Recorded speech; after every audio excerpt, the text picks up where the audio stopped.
হিমন্ত বিশ্ব শৰ্মা ডাঙৰীয়াক জেলত ভৰাম তেতিয়া আমি মনত খুব ফূৰ্তি পাইছিলোঁ, হাত চাপৰি বজাইছিলোঁ। দিল্লীৰ পৰা অহা যিসমূহ নেতা, আমাৰ নেতাসমূহে আমাৰ আগত কৈছিলে যে হিমন্ত বিশ্ব শৰ্মা ডাঙৰীয়াক জেলত ভৰাম তেতিয়া আমি মনত খুব ফূৰ্তি পাইছিলোঁ, হাত চাপৰি বজাইছিলোঁ। আৰু সেই কথাষাৰে আজি মোৰ মনত পৰিছে। সেই কথাষাৰে মনত পৰিছে যেতিয়া অপজিশ্যন থকা যায়, বিভিন্ন ধৰণৰ বিভ্ৰান্তিমূলক কথা কয়। 2016 চনলৈ যেতিয়া বিধায়ক আছিলোঁ তেতিয়া আমি ভাৰতীয় জনতা পাৰ্টীৰ বিধায়ক, আমি 5গৰাকী বিধায়ক। তেতিয়া আমাৰ দিল্লীৰ পৰা অহা যিসমূহ নেতা, আমাৰ নেতাসমূহে আমাৰ আগত কৈছিলে যে হিমন্ত বিশ্ব শৰ্মা ডাঙৰীয়াক জেলত ভৰাম তেতিয়া আমি মনত খুব ফূৰ্তি পাইছিলোঁ, হাত চাপৰি বজাইছিলোঁ। আৰু সেই কথাষাৰে আজি মোৰ মনত পৰিছে। সেই কথাষাৰে মনত পৰিছে যেতিয়া অপজিশ্যন থকা যায়, বিভিন্ন ধৰণৰ বিভ্ৰান্তিমূলক কথা কয়। আজি যিহেতু অপজিশ্যনত আছে কংগ্ৰেছ দলৰ, তেওঁলোকৰ কোনো যিহেতু গণভিত্তি নাই। এটা সময়ত আমাৰো গণভিত্তি নাছিলে আৰু সেই সময়ত আমিও এনেকুৱা কথা কৈছিলোঁ।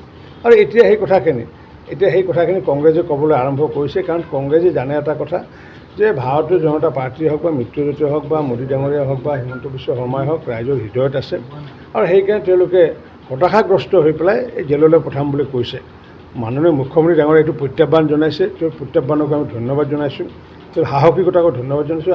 আৰু আমি সম্পূৰ্ণ 56 লাখ কাৰ্যকৰ্তাই আমি মাননীয় মুখ্যমন্ত্ৰী ডাঙৰীয়াৰ লগত আছোঁ। ঠিক আছে। 2016 চনলৈ যেতিয়া বিধায়ক আছিলোঁ তেতিয়া আমি ভাৰতীয় জনতা পাৰ্টীৰ বিধায়ক, আমি 5গৰাকী বিধায়ক।